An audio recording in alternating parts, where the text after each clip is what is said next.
You know, as a child, I guess I was certainly cognizant of the work of my dad, and I might add his team, because it really was a team of people who were involved in bringing about this incredible change in our nation that ultimately reverberated throughout our world.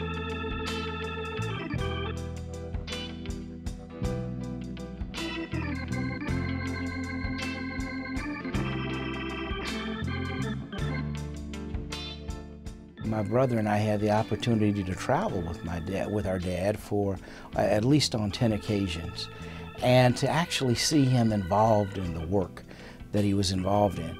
Now, a funny story I often tell, as a kid, my dad and his team members, many of them went to jail to bring about social change.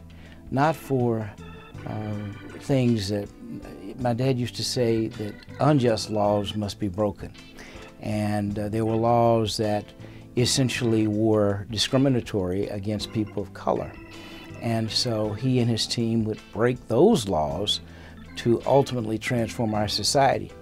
And as a young kid, I jokingly said, well, when things were wrong, my dad and his team would go to jail to fix them. So I thought that was, normal. A normal thing to happen. For, if something's wrong, my dad and his team, they're going to come in and they'll go to jail and they'll fix it. Of course, later on, learning that it was not quite that simple, but certainly in a real sense, it was tremendously courageous to do what he and his team often did. I think my father's message perhaps is timeless to some degree, because he really was talking about reaching a milestone of freedom and justice and equality for all humankind. And while we have not reached that, we have to strive every year to reach a higher milestone. I would say that we live in a very interesting time and at an interesting juncture, and in an incredible nation with so much promise. And I think that that speech, the rhythm of that speech, the tone, the content, all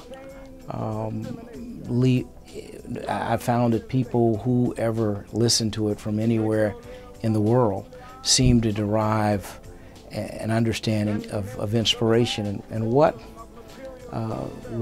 America can become. What we are a nation, a work in progress.